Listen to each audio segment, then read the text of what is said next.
Origin Gens, welcome to UX, and this is German tanks versus American Cropduster. Bazooka Charlie, watch on electrician and yarnhub. This is a new feature YouTube is doing where you can have collaborations and it will show multiple channels. So electrician and yarnhub, like I've been reacting to yarnhub, like very insanely high quality videos. Obviously, I've been reacting to electrician for like more than 1 year. I don't know, something like that. And yeah, it's insane to see both of them collab. Federation is a great storyteller. Yarnhub is great animator. This video is going to be OP, I'm guessing, with the animation and storytelling.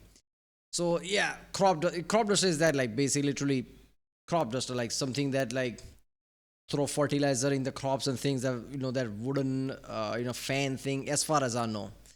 So some American Cropduster, somebody put bazooka on it, and his name is Charlie. So Bazooka Charlie versus German tanks. Yeah, there you go. Probably World War II.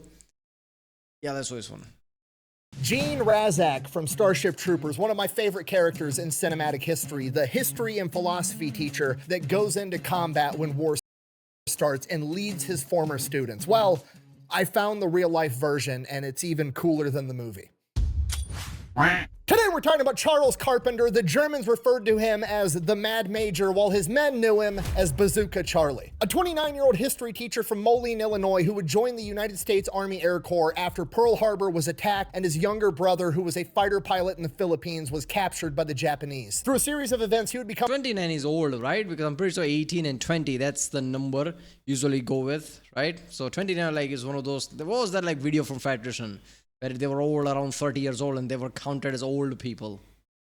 One of the United States Army's first liaison pilots, a new experimental program where these men were tasked with flying the L-4 Grasshopper, basically a glorified Cropduster with fabric wings and what amounts to a lawnmower blade sticking out of the front. They would fly out over the battlefield and use their altitude to spot enemy positions and call in accurate artillery fire. While this job was extremely valuable, dangerous, and did have a humongous impact on the battlefield, it didn't have the direct impact that Charles Carpenter wanted. So Carpenter decided he was going to mount 6 bazookas on the wings of his Cropduster and begin flying combat sorties, quite literally dive-bombing German tanks. He would later perfect this technique and use it to sway the entire Battle of Arikor, which is the largest tank battle on the Western Front in all of World War II. And we're going to get into everything right after a word from our sponsor. This video is brought to you by World of Warship Legends, the first and probably only video game I'm ever gonna be in. Good game, everyone. That was a great battle. Now, previously, I was only available on PC, but to celebrate the Navy's 250th birthday, I am now available on consoles. You're gonna unlock me, the battleship, the USS Texas with an American flag paint job, and a bunch of other. You know what I just thought, and I'm stupid? This is probably made by the same people who made World of Tanks, right?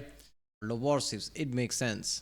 Freebies. And that deal is available for absolutely everybody, even if you already play, from now until November 28th, 2025. And if you're new to the game, you're gonna get a bunch of extra freebies on top of that. The game is free, it's pretty easy to play, and it's one of the only games that I actually do play. You get to captain your own ship in naval warfare, being historically accurate ships like the USS Texas, the USS Iowa, or the USS Enterprise. And it's not all just American ships. You could be other historic ships from different nations. You could be the Japanese Yamato. You could be the German Bismarck. I mean, I don't know why you would. They're both at the bottom of the ocean right now, which seems like a bad strategy. Couldn't let that go. I'm like, okay, he's doing a promotion.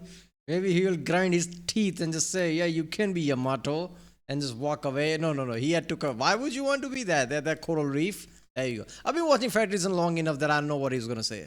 If you want to win, but whatever, you do you. And it's not just influencers like me that you can unlock to be the captains of your ship. You can unlock real captains from history. You can actually have Willis Ching Lee be the captain of the USS Washington or any other ship that you want. So yeah, go check out World of Warships. Use my link down below if you use it before November. If Federation said like, yeah, I'm gonna be in your game, but you have to have accurate people in this, add these people. They're like, yeah, fine, we'll do it. 28th, you're gonna unlock the battleship, the USS Texas with an American flag paint job, and a bunch of other freebies. Let's get back to the video.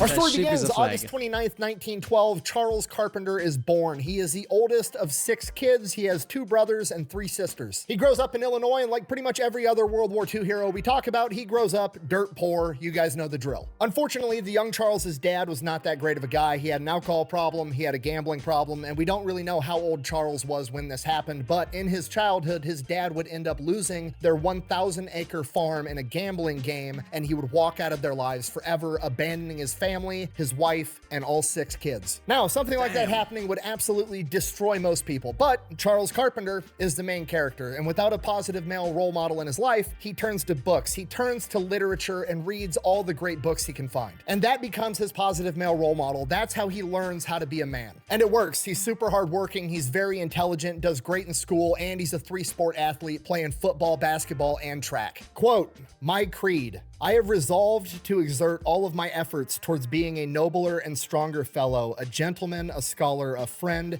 and a real man. To the best of my ability, I will ever strive for self-control, self-improvement, freedom, wisdom, courage, generosity, truth, and the true nobility before God and men. I will be better. Charles Carpenter." Okay, he wrote that at 17 years old after his dad had lost everything and abandoned him and his family. Okay, the dude knew he was the main character all along. For high school, he gets a full ride scholarship to Roosevelt Military Academy, and then after that, Yeah, I'm pretty sure nowadays most people at 17s wouldn't even know to use those words, but okay. he gets a full ride scholarship to Center College in Kentucky, both for football and track. While he's there, he joins the Civilian Training Corps, which is kind of like an old version of ROTC, where you get to become a military officer when you do classes during college. Basically, he has to go off to 2 weeks of training every summer, all 4 years of college, and then once he graduates from college and finishes the program, he's offered a spot as a 2nd lieutenant in the Army Reserves as a pilot. So that's what he does. He goes off to college, studies history, studies philosophy, decides he wants to be a history teacher. He wants to be able to go into a classroom full of kids and find the kids that are like him and be their strong male role model that he never had. And that's what he does for years. And when he's not teaching history, he's a flight instructor. But being the history guy, he can also kind of see the future, because history is the best predictor of the future. And he sees all the tensions and everything rising in Europe. And in his personal journal in the 1930s, he would write, and I quote, "Life is far crueler than death, and nations are feverishly preparing to slaughter again."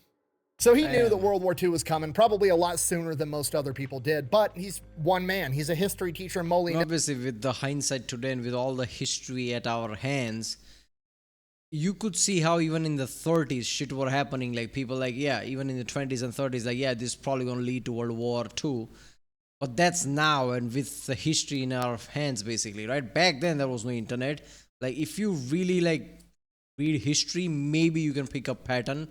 And if you're like somebody who's like, whose job it is to predict these things, like some expert, like historian, or like some, army expert whose job is to predict things, maybe even then you could probably see it. But some 17-year-old who just like to know history, predicting this shit, yeah, that's next level.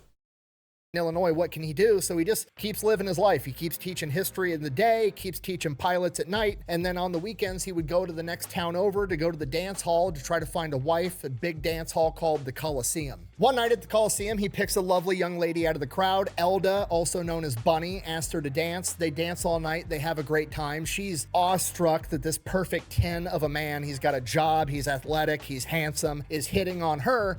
And at the end of the night, he asks her, "Hey, could I take you out on a real date?" And she wasn't very confident, and she panics, and she's like, I have a date with my girlfriend scheduled for that night already. So Charles Carpenter's like, "Oh, okay, I guess," and that was the end of it. Bunny spends the next weeks and months just kicking herself in her own ass for shooting down this perfect 10 of a man, and then eventually, after a couple of months, they run into each other at the Coliseum again. They dance all night, have a great time, and Charles Carpenter shoots his shot again. They go out on a date, and 3 months later, they were married. According to Bunny, and I quote, "We were so in love, we couldn't eat." Fast forward, Charles Carpenter is living the American dream. Despite his rough childhood, he's college educated, he's a high school history teacher, living his dream job, he's happily married, his wife is pregnant with their first child, and then in 1941, Japan attacks Pearl Harbor. And at essentially the same time, they also attack the Philippines, where his brother, the fighter pilot, is currently stationed, and they destroy his brother's plane in the opening attack. His brother's now a POW, all of his former students are getting drafted and going off to war, and he could probably get away from the draft. Being at home as a teacher is an important job. He could probably get an exemption, but that's not the man that Charles Carpenter is, so he volunteers to go off and joins the military too at 29 years old. Now, because Carpenter's already college educated, he's already an Army officer, he's already a flight instructor, the Army determines they're not going to send him off into combat. They're going to send him to Miami, where he's going to be an instructor and teach other people how to be officers and how to fly planes. And while that might be a dream job to most people, being able to stay stateside, safe, healthy, happy, it's not really what Carpenter wanted, but that's what the Army told him to do, so he's going to do it to the best of his ability. So in early 1942, he gets in his car in Illinois and drives all the way to Miami, and the road trip there is absolutely crazy. Pearl Harbor just happened, and they're already rationing gasoline. They're rationing rubber for tires. They're rationing absolutely everything. At one point, Charles picks up a hitchhiker, and that hitchhiker explains to him that he's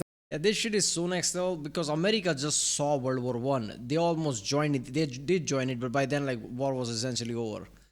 Okay, World War II starts. Like, America's still not part of it, but they know what happened in World War One. They know what's happening now in World War Two. They know what Germany is. Like, everything fucking happens in Pearl Harbor. They're like, fuck me, this time this is real. This is gonna happen to us in our land. Imagine the paranoia and panic. Like, ration everything, gather everything. This shit is gonna be insane. Like, they probably already knew it. He's a merchant marine, and his ship had been sunk by a German U-boat, and he's trying to make his way home to his parents because his parents think that he's dead. And the entire thing is just surreal to him because he's read and studied so much history, and he realizes during this road trip that he's now living through history.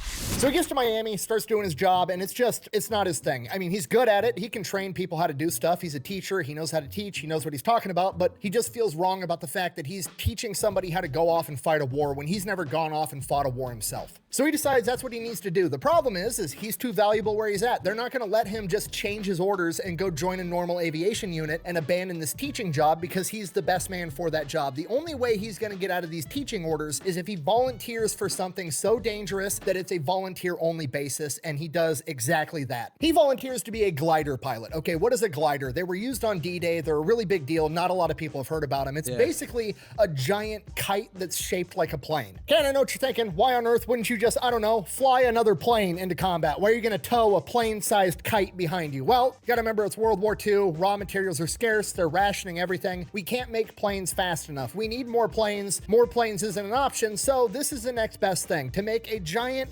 kite-shaped plane and tow it behind a C-47 into combat and then cut the ropes, and they're gonna glide into the battlefield and have a controlled crash landing. And I think we can all agree, pretty crazy proposition for a military job, so obviously not a ton of volunteers, so when Charles Carpenter does volunteer, he gets accepted pretty much immediately. He gets shipped off into the glider training pipeline. First they send him to Tennessee, then they send him to Arkansas, then they send him to South Carolina. He's literally flying a giant kite, they're cutting the ropes, and he's practicing his crash landings over and over and over again. And this goes on for months and months and months. And you got to remember, Charles Carpenter is a historian. He's always thinking the big picture. He's always known that these gliders were a bandage fix. They were just something that had to be done. They were not the ideal scenario. On top of that, they also have a very specific niche application of when and if these are ever going to be used. So he kind of starts to feel like maybe he's wasting his time because the longer this goes on, the more planes America is building, and maybe they're not going to have to use these gliders at all, and maybe he's just wasting his time. And then one day on the bulletin board, there's another list for volunteers for a different crazy flight program called a liaison pilot. Now, conceptually, this job is nothing new. It's basically recon. It's just get up really high, be able to spot the enemy, report what the enemy's doing back to your chain of command. Back in the day, you'd send scouts up on the high ground. Back in World War I, you had hot air balloons, and now in World War II, they're gonna have liaison pilots. Why is that dangerous? Because they're flying an L4 Grasshopper, okay, which is literally just a J3 Piper Cub, which is like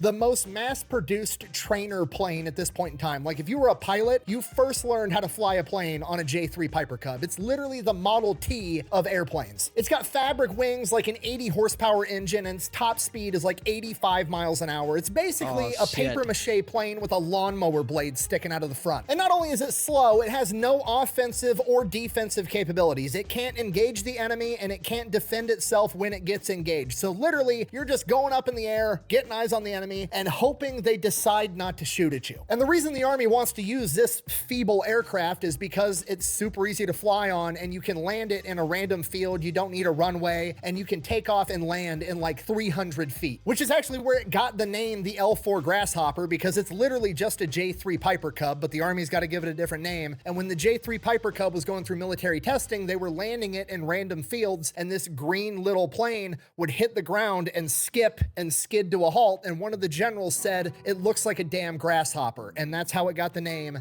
the L4 Grasshopper. So these liaison pilots are going to be operating like a mile behind the front line, taking off from a random field, loitering over the battlefield for hours, calling in artillery, and reporting back enemy troop movements to their chain of command. Basically, liaison pilots. Yeah, basically, what did German have? Like there was like M1 Garand, or like British have like Enfields. What did Germany have? I don't know. But even the rifles that has like something like 308 chamber type round, and basically shoot at it, and that would be deadly because it has no defense. It's literally light as fuck. Pilots in the L4 Grasshopper is the world's first version of a recon drone, except for, the whole point of a drone is you can go do dangerous shit and not put your men in harm's way, but okay, predecessor to SR-71, there you go. That's not really an option here. And Charles Carpenter is like, sounds great. Whatever gets me into the battle, sign me up. And I mean, to be fair, he had already volunteered to crash land a giant kite with no engine, so now he's flying what amounts to a kite with an engine, so I guess it is an upgrade. From here, he gets shipped off to Texas to learn how to fly the L4 Grasshopper, which he already knows how to do because he's been a pilot instructor forever. Passes that with flying colors, then they send him off to Fort Sill, home of the artillery, where he gets to learn how to call in artillery while he's inside of his plane. Okay, in timeout, because I need you guys to understand how insane this job is. I don't want you to think I'm pumping up flying a Cropduster like it's some incredible job, because I know it's not as glamorous or as glorious as being a fighter pilot. This job is fucking nuts. Okay, A, he's alone. Almost always. The plane literally isn't big enough to carry two people in it and be fast enough to not get shot at. So he is alone inside of a plane. Inside of the plane, it is his job while 2,000 feet above the ground, traveling 85 miles an hour in a noisy ass cockpit, being propelled by a lawnmower blade, to be able to look down, spot the enemy, and call in artillery, okay? And you're thinking like, oh, you just pick up the phone and say, send the artillery. No, he has to be able to figure out, while moving in one direction, where the enemy is on the grid, like get their coordinates, and then call that in relation to him as he's moving, and the enemy's also potentially moving as well. And he's trying to do math and trajectory problems while flying a fucking plane. The entire job is literally fly a plane, hope to God you don't get shot down, and while you're flying the plane, have the world's shittiest math quiz, and if you fail, you or your buddies die. So is being a liaison pilot as glamorous as being a fighter pilot? No, absolutely not. But I would argue that they have way bigger balls. I mean, as an outsider looking in, which job would you rather have? Option A, you could be a fighter pilot, basically take up what amounts to a hot rod covered in machine guns and zip around the battlefield shooting at the enemy. Or B, you could take up your grandpa's Cropduster, traveling at the speed of smell with no weapons to fire at the enemy or defend yourself, and the entire time that you're loitering over the battlefield hoping you don't get shot down, you're doing Sudoku puzzles with life or death consequences for you and your buddies. Okay, if you're not picking up what I'm putting down, I'm trying to articulate to you that liaison pilots are highly underrated. These are quite literally Iron Man. Yeah, this covert things are kind of similar way, like spies or anything like that, right? People who go to enemy territory, shit like that, they usually have the similar things, which is the same point. They have the even more dangerous. Like people always glorify a certain type of field, like Navy SEALs and things like that. Obviously, they should be glorified, but like things like, certain spies, some covert missions, right? This is much more dangerous because first 90% of you don't even know what the fuck is happening. You don't even know if you should take action or not. You don't have much of offense because you're not going there with guns and gung-ho. You're literally like covert, right? This is equivalent of that. You're taking this thing, doing much more complicated things. You don't have offense, you don't have defense. Much harder job. And flying paper planes. Sorry, I'm getting sidetracked. Charles Carpenter completes his training, gets his L-wings, officially becoming a liaison pilot. From here, he gets assigned to the 4th Armored Division in Patton's 3rd Army. So he goes out with the 4th Armored Division. They're training out in the deserts of California, getting ready to go into theater, and very quickly he becomes the top liaison pilot in the entire 4th Armored Division. He is essentially now the man in charge of all the other liaison pilots. Both because he's extremely capable, but also because he's like in his early 30s at this point in time. He's an older dude by by standards. He's more mature, he's a teacher, he's college educated, he's just the right guy for the job. Because of this, he essentially becomes the personal pilot for the general of the 4th Armored Division, John Shirley Wood, a man who's described as being broad in the shoulders and even broader in the waist. And remember, the L4 Grasshopper, not really meant to have 2 people inside of it, and the general is a big boy. Charles Carpenter, also a pretty big guy. They are way overweight when he's flying this general around. So not only does he get used to flying a over-encumbered L4 Grasshopper, but he also ends up becoming really good friends with the general, again, because he's one of the only older guys around. Everybody else is a 19-year-old kid. He's super well read. The general's probably super well read. They become homies. And both of these things are going to save his ass later on. Early 1944, Charles Carpenter and the rest of the 4th Armored Division head off to Great Britain. They're training there, they're getting ready. That goes on for a couple of months. D-Day happens in June of 1944, and by July of 1944, Charles Carpenter and the rest of the 4th Armored Division go into France. Right out of the gate, he's doing his job exactly how he's supposed to. He's going up, he's doing recon, he's calling in artillery, he's being the personal pilot for the general whenever he needs it, and this goes on for a couple of weeks, and the entire time, every mission, it starts to eat at him more and more. He feels like he's not doing enough. He's not going out there and confronting the enemy. He's just loitering above the battlefield. He's cutting himself and his contribution short. And then he gets his chance to confront the enemy in person on August 1st, 1944, outside of a French town known as Avranches. I want to be clear, we don't know the exact context of how this unfolded, but we do know that he was in a Jeep by himself conducting forward reconnaissance, looking for an empty field to land his plane and all the other L4 Grasshoppers. Now, the fact that he's going out by himself in a Jeep to look for a place to land his Grasshoppers closer to the front line tells me that he's probably been up in the sky conducting reconnaissance and come to the conclusion that there's no Germans in the area, so they're gonna move forward. That's just where my head is at, and probably his too. While he's in his Jeep looking for a new operational base for all of his L4 Grasshoppers, he comes up on a bunch of American tanks and American infantry, and they are in a firefight with the Germans. So he hops out of the Jeep, runs up to some of the infantry, asks what's going on. They're telling him there's a ton of Germans in the area. They're pinned down. They can't punch through into this town. And this is where I'm inferring something. I'm assuming he knows that that's bullshit. That's not a possibility. He's probably been up in the air conducting recon for days. He knows that there's no massive German element here, so he thinks that this is just some kind of German trick or some last stand. But what we know for sure is that he then proceeds to run up to the nearest Sherman tank, whose commander isn't there for one reason or another, hops in the turret with the 50 cal, and yells down to the crew, "Let's go." He's an officer, they're lower enlisted, they listen to him. They drive straight into the Germans, firing the 75mm cannon on this Sherman with the other tanks and infantry following behind them, and they start clearing the town block by block, and every time they round a corner, he yells down to the crew, "Let it go," and they fire another round, forcing the Germans to retreat further, block after block, slowly clearing this entire town. As they round the last corner on the last block in this town, Yeah, I saw that video from yarnhub. I'm pretty sure it's clipped from that. they're about to take the entire thing. Through the smoke and chaos of the battle, he sees a tank and he yells down to the crew, "Let it go," and as soon as the words leave his mouth, he sees through the smoke that it's another Sherman tank. He has the gut-wrenching "oh shit" moment as time slows down, and before he can say a word... Okay, I didn't know this is the same guy as the yarnhub video, but yeah, I guess it makes sense. It is insane that to know the backstory of... I saw that video, I know what the video is about, but it's insane to see a backstory of him, how he grew up. The gun fires, and he watches in slow motion as his tank fires on another American Sherman tank that's got a bulldozer blade attached to the front of it, and thank God the shell only hits the bulldozer blade, blows it off the tank, and nobody's hurt. Guess what? What? Fuck you!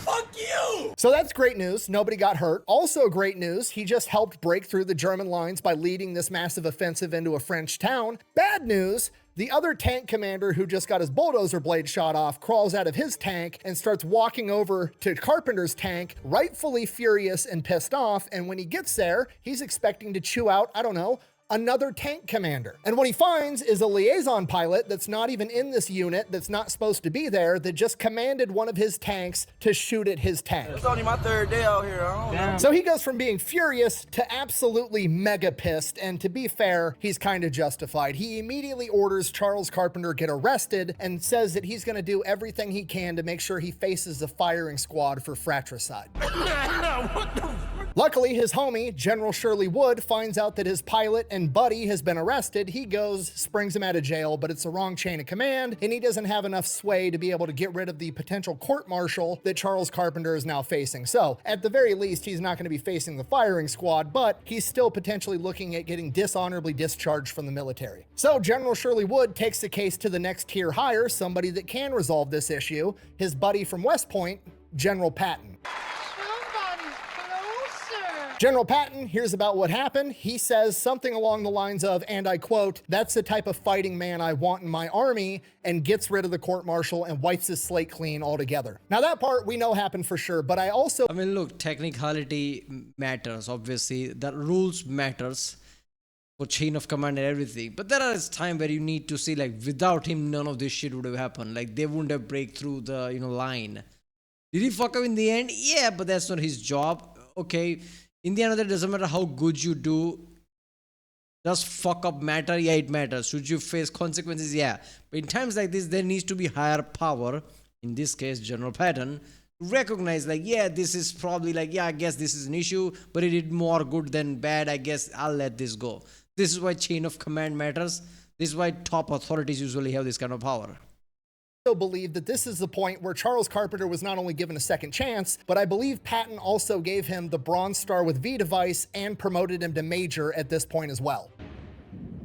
See, now that's some bullshit. Unfortunately, I can't present that to you as 100% fact because I cannot find any of his medal citations or promotions anywhere in the National Archives. I'm assuming he's in that 80% majority that lost all their personnel records in the fire in 1973. But I believe at this point, Patton did award him the Bronze Star with V device and promote him to Major, which is absolutely on brand for General Patton. All right, so had a little oopsies. Everything worked out all right. He's back in the saddle. He's not in trouble. He's going out on missions. Everything's back to normal. And then there's a rumor going around in the liaison pilot community that apparently somebody somewhere on the Western Front mounted a bazooka onto the wing of their L4 Grasshopper, fired it, and the plane didn't blow up. It didn't catch the wing on fire. It worked out. Okay, now bear in mind, this is a rumor. This is 15 degrees removed. Some guy told another guy that apparently this happened. But when Charles Carpenter hears that it happened, he's like, I'm fucking doing it. So he goes to his chain of command, asks permission, is like, hey, I heard this was possible. I want to give it a try. His chain of command, being cool as shit, is like, look, I'm not saying you're allowed to do. He basically took every myth has some truth to it. And it's just like, so there is a chance there. That meme thing. There you go.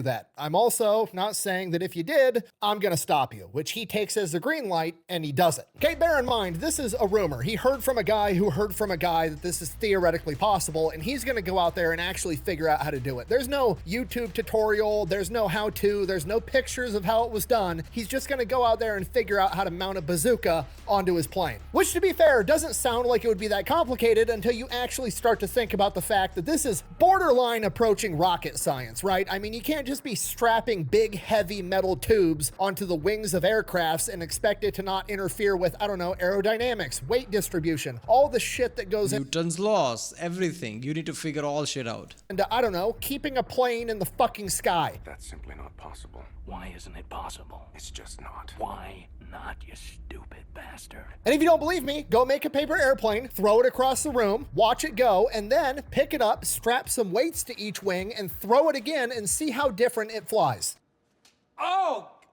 Oh man, it slipped out of my hand. What a whiff. Regardless, he's a smart guy. He figures it out. You can't literally mount the bazooka on the wing because they're fabric wings, so he mounts it on the wing strut, and then he mounts it so that the actual weight of the bazooka with the shell is behind the rear tires and behind the pilot, because the center of gravity on these Piper Cub planes is actually behind the pilot already, so he's using his own body weight to counteract the weight of these bazookas. Yes, science. So he ends up mounting one bazooka on each side of the plane, does a test run, it flies okay. Then he runs electrical wires into the cockpit on a panel where he can fire each bazooka individually or both at once. Goes up on a test run, fires the bazookas, doesn't light the wings on fire, doesn't blow them out of the sky. He's actually able to semi-accurately shoot these bazookas. He lands and it's like the holy shit, that actually worked. At which point he has a wonderful idea. You know what's better than two bazookas? Double it! That's right, 4 bazookas. So he mounts 4 bazookas on his plane, goes up, does a test run, it works, comes Proper back fighter down, plane. lands. You know what's better than 4 bazookas? 6 bazookas. Goes up, does a test run, it works again, comes back down, and lands. You know what's better than 6 bazookas on an L4 Grasshopper? Here I come. An L4 Grasshopper with 6 bazookas and a dope-ass paint job where he names his plane Rosie the Rocketer after Rosie the Riveter. From here, he takes his Grunts and Crafts project into combat. This is like, who was that guy like, who literally took like John Deere, yeah, that tractor, right? And just weaponized it with guns and everything. This is equivalent of that. Fuck it. From here, things get a little bit fuzzy because, again, a lot of the documentation was probably lost in a fire in 1973, and there probably wasn't a lot of great documentation taken at the time to begin with because, again, he's a one-man show. If there's not a witness to verify whatever he said happened, they can't really prove it. They can't officially say that it happened. But what we do know is outside of Sens, France, there was some German tanks and some German armored cars that were now apparently on fire and blown up. We don't know if they were from his bazookas or from him calling in artillery or a combination of the two. It just spontaneously exploded. That's what happened. The game engine glitched. That's what happened. Like to think it was a combination of the two. So Charles Carpenter, after presumably destroying a German convoy by himself and or with the help of artillery, decides, you know what, I'm gonna go land my plane in a field next to this burning convoy and inspect it and see what happened. I want to see how good these bazookas are performing. This is literally for a Far Cry 4.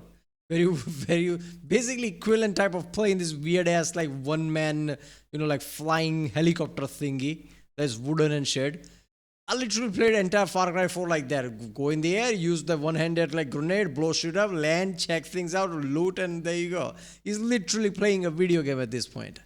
So that's what he does. Lands his plane in the field, grabs a gun, goes out there to inspect it, finds 6 surviving Germans and takes all 6 of them as prisoner, and then proceeds to put bullets in the engine blocks of all the remaining vehicles that weren't burning yet. Okay, do you understand how ridiculous and gangster this is from the German perspective? Okay, because at this point in time, the German ideology was if you see an American spotter plane, if you see a grasshopper up in the sky, they don't have guns. They can't really hurt us. They can just call in artillery and have that rain down on our heads. So the strategy for them at the time was if you see it, hide from it, don't shoot at it and give away your position because he's going to call in artillery. Best case scenario, you shoot down a $2,000 plane and take out one guy and he dumps artillery on your entire unit. It's a bad trade. So usually they just ignore them. So these Germans are sitting there in this convoy and they're like, it's just a spotter plane. Ignore it. Oh, it's getting pretty close. Oh shit, it's Oh, okay. Just drinking coffee and just chewing food. What the fuck? Why is it so close?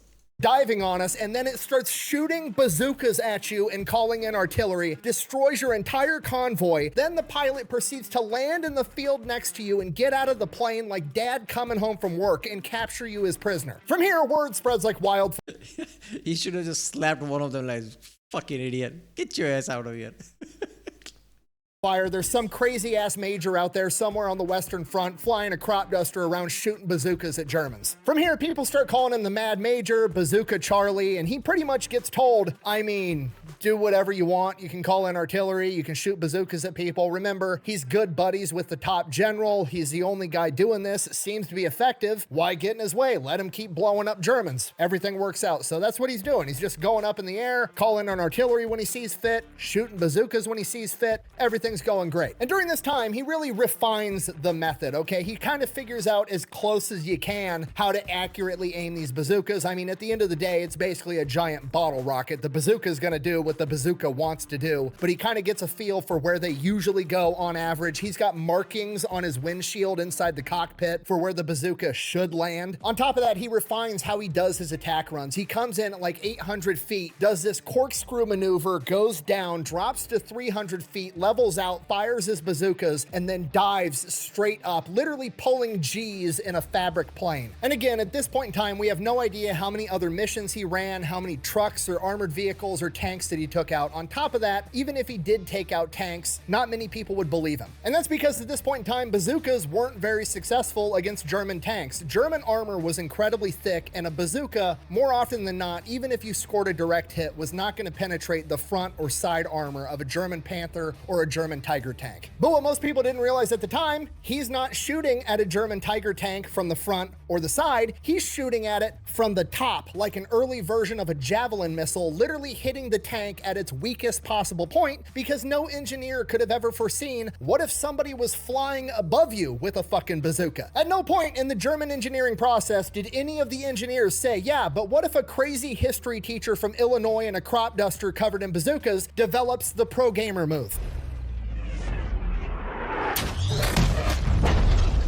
Okay, if you're not picking up what I'm putting down, I'm trying to tell you it's not only possible for Bazooka Charlie to take out a German tank with his crop duster, it's probable. The only problem is it's one of those things you're gonna have to see to believe, and he's a one-man show, so nobody's seen it but him. Yet. All right, September 19th, 1944, the Battle of Ericourt, right outside of Nancy, France. It is the largest... Yeah, sometimes, things that sounds true, like he said, it's probable, as in like it's probably what happened, right? I mean, that's kind of how it works. I like the analogy of like, okay, you want to know if there is a bear in the cave or not. You're not going inside the cave, okay? You put white powder outside, you wait certain cycles or something, and you see if there's bear print or not. There's no bear print. Scientifically, you just proved there is no bear inside, right? You don't need to 100% with photograph need to know that. That's scientifically accurate enough, because there is no way in hell around that time bear just stayed inside the cave. Otherwise, bear is dead if bear is stayed inside the cave. That type of shit. So if all things align, all things make sense, you don't need 100% written proof like, okay, he did blow up some tanks or not. If everything aligns, if everything sounds right, it's probably right. Largest armored battle on the Western Front in all of World War II. The Germans have approximately 262 tanks and armored vehicles, and the Americans have approximately 140 Sherman tanks. The Germans have the upper hand, but per usual, the Americans have air superiority. Problem, it's foggy as shit and the planes can't fly. Regardless, Charles Carpenter goes up anyways. Under the cover of the fog, the Germans start advancing, and after about an hour of loitering over the battlefield, Charles Carpenter finds a break in the fog, and what he sees is a German column advancing, and there's 6 soldiers pinned down at this watering point. It's the only place to get fresh water, and they were filling up water tanks for the rest of the unit. Bazooka Charlie sees what's unfolding, immediately takes action, goes into his corkscrew, dives down on the first tank, fires his first 2 bazookas. Both of them are a miss. Pulls up, circles back around, does his corkscrew maneuver again, dives again, fires 2 bazookas, hits the lead tank. The crew has to bail out. And the 6 guys that were getting water are watching this entire thing unfold, and they are the first people to ever see Bazooka Charlie take out an enemy tank with a bazooka strapped to a crop duster, something that nobody would have thought was possible. Holy fucking shit. And Bazooka Charlie's still got 2 more bazookas fresh in the tank, pulls up again, circles back around, does his corkscrew again, dives on another tank, scores a direct hit. The Germans have no fucking idea what's going on. There's just a tiny little plane spawning out of the fog, taking out all of their tanks. They think it's some type of new weapon or an ambush or something crazy is going on, so they panic and retreat. The water crew escapes unscathed. They later confirm that he did in fact take out 2 enemy tanks, giving him his first 2 confirmed tank kills. He then flies back to base, has his ground crew reload the bazookas, and goes back up, fires all 6 bazookas again, goes back, reloads the bazookas again, goes back up, fires them all again. He fired no less than 16 bazooka rounds that day. Bear in mind, again, we have no idea how successful he was overall because he's a one-man show and he had to have witnesses to confirm stuff, but by the end of the day, he had ground confirmation from multiple other people that he had for sure destroyed 2 German Panther tanks, 2 armored vehicles, and at least 12 ground troops. I remember the yarnhub video and that people is looking up and seeing this crop dusters are bombing the shit out of everyone. Damn. But his impact on the overall battle was so much bigger than that because, again, the fog cover was preventing America from having air superiority, meaning that the Germans had a humongous upper hand. But Charles Carpenter going out in the fog, preventing them from advancing, throwing the Germans off their game, kept them on their heels long enough for the fog to lift. And by the time they realized what the fuck was going on, and it was one crazy guy in a crop duster, America had regained air superiority and flipped the entire battle on its head. By the end of the Battle of Ericourt, America had lost 30 tanks. The Germans had lost over 200 tanks and armored vehicles. After the Battle of Aricor, the legend of Bazooka Charlie goes from being a legend within the ranks of Patton's Third Army to being a legend back home. He is in newspaper articles absolutely all over the place. Personally, he doesn't really care for the attention. He doesn't really like the notoriety. He even writes back home to his wife Bunny and says, "Hey, don't talk to the press. I don't want the attention." In an interview, he even told a reporter, and I quote, "Some people around here think I'm nuts, but I just believe that if we're going to fight this war, we have to get on with it 60 minutes an hour, 24 hours in a day." In addition to It's one thing to be a celebrity, like a celebrity nowadays with money and everything that comes with it. You can just get security, walled home and everything. But if you're not getting money, you're not getting security, you're living amongst community, the way you live, like he's an army guy, and he gets famous, yeah, life can become really like fucked up. Newspaper just like infringe on privacy all the time. You think like, oh, by the way, it's evening, I'm gonna have my tea, calm down. Oh, by the way, newspaper people are here, I can't just scream at them, tell them to fuck off. There goes my evening. It's the simplest thing, right? Like this, and like even more. Like this kind of popularity can bring all type of things, and yeah, you need protection from that. Celebrities are usually rich, they have, like I said, security and everything. That's not going to be the case with someone like this. So he's right when he just writes home like, don't talk to the press, this and that. Like he's doing his thing, he doesn't want publicity. That kind of makes sense. It's not like today's world. Nowadays people are like, why would you not want publicity? I would love to be famous. Yeah, you're thinking of as it now with the internet age and TV age. Back then, if I were back then, I probably wouldn't want this level of notoriety either, because that's fucked up, man. You don't know who's gonna know you, who's gonna recognize you, which kind of person that is, right? There are all type of fucked up people in the world.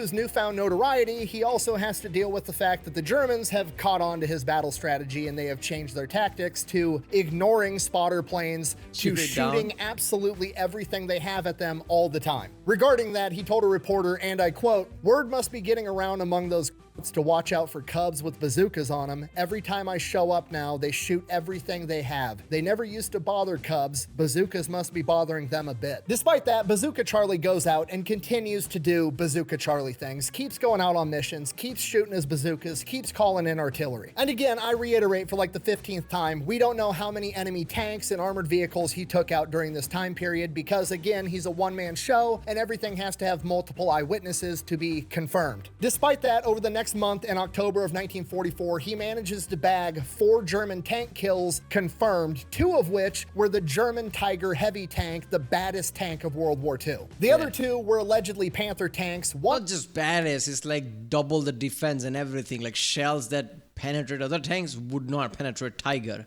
And he's fucking up Tiger tanks with this Cropduster. That's insane. Of which was leading an entire column of tanks down a narrow road with ditches on either side, and Charles Carpenter dived on the lead tank, took it out, and then called in artillery and destroyed the entire column. Bazooka Charlie continues with his antics all through October, November, December, January. Again, documentation's not that great, but some accounts claim as many as 14 confirmed tank kills, as well as over 20 armored vehicles and countless enemy machine gun positions and ground troops. And somewhere along the line, he is also awarded a Silver Star and an Air Medal with Oak Leaf Cluster. But by February of 1945, he's hurting. He's got this massive lump on his neck. He has no idea what it is. He's extremely fatigued and tired, and he ends up getting Oh no, don't tell me this ends badly, come on. Hospitalized with battle fatigue initially. Army doctors don't know what to make of this lump on his neck. They send him off to Paris. He gets surgery, gets this massive lump removed, and he gets told that he has Hodgkin's lymphoma. They try to give him radiation treatment, but the Hodgkin's lymphoma is so advanced that they basically tell him, you've got a year, maybe 2 years to live. He is released from the army and sent back home. From here, he's reunited with the love of his life, Bunny, and his daughter, Carol, and he figures he's got 2 years left. He might as well make the most of it. He buys an Airstream trailer, and they tour the entire American West, and he gets to... Yeah, that sound like someone like him, right? Like the guy who basically did all this shit even after what happened with his father and everything. Like, yeah, obviously when he realized I just have 2 years left, of course he's gonna think, yeah, I'm gonna take a basically RV and travel the whole country with my family. That just makes sense. Depression doesn't touch this guy.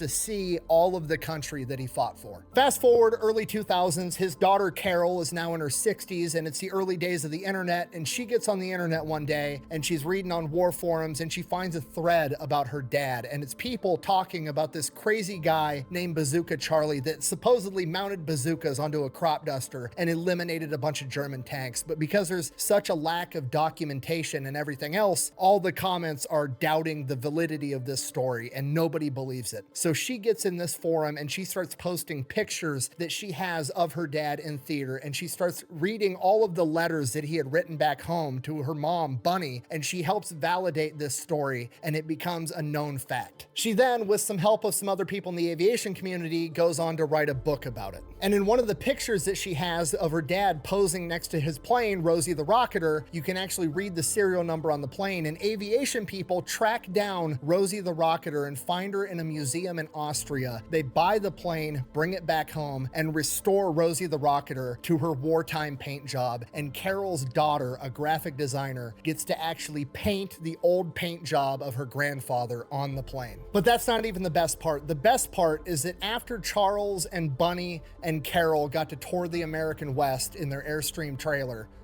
Charles felt great. So they went back home and he still felt fine. So Charles went back to work being a history teacher, changing the world one classroom at a time. And a year went by and he was still doing fine. And another year and another year and another year. And Charles lived an additional 22 years after he was given a 1-year death sentence. Oh, you're lymphoma, you're gonna die in 2 years. Yeah, I lived 20 plus. What you talking about?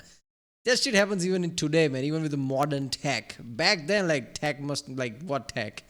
With proper surgical MRIs and everything, even that happens today. Like, okay, you're gonna live 4 months and somehow, like, lives many years after that. That's, yeah. He would finally succumb to Hodgkin's disease in 1966 at the age of 53, which is still a premature, tragic death. But the silver lining is he got to live an additional 22 years like... And probably didn't witness Vietnam War, at least, yeah. So he probably lived thinking there is forever peace. He was dying. And I like to think Bazooka Charlie, of all people, was able to cram a lot of life into that 22 years under those conditions. And that's the best ending I could possibly give you. Thank you for watching. Best way to support the channel is go buy some merch over at thefatelectrician.com. Quack bang out. Carol, if you're watching this, I really hope you enjoyed it. I tried to do your dad justice. He's a humongous badass. So are you for all the work you did telling his story. And I tried to get a hold of you, but couldn't. But if you do see this, I would love nothing more than to buy you a first-class plane ticket out to San Antonio and have you on my podcast, and we can talk more about your dad. Thanks. Factory Zone is awesome, man. Yeah. This is what a history channel looks like, proper history channel, where he does all this shit, right? Yeah. Why didn't she, wrote a book much earlier? Why did she wait until she became 60? Like, she could have done that much earlier. Or maybe, like, a book wouldn't have worked earlier. Like, this was the time. I don't know. But I think, like, she could have done a lot with the money and things if she did it earlier. I don't know. But yeah, I guess, like, 60. She was 60, so around closer to this time, right? Before, like, let's say if she did that in her 30s or 40s, maybe back then it wouldn't have worked. I don't know. Yeah, this is awesome, man. At least there was some, like something in the end. Like he lived 20 plus years, and his daughter, could write a book about it. Now he's immortalized. Because shit does happen. Records did burn off. Like people really question, did that even happen? So yeah, books like this are really important. Yeah, alright, well, that was German tanks versus American crop dusters. Watch out, Factrician. If you like what you know, subscribe, and I'll see you next time.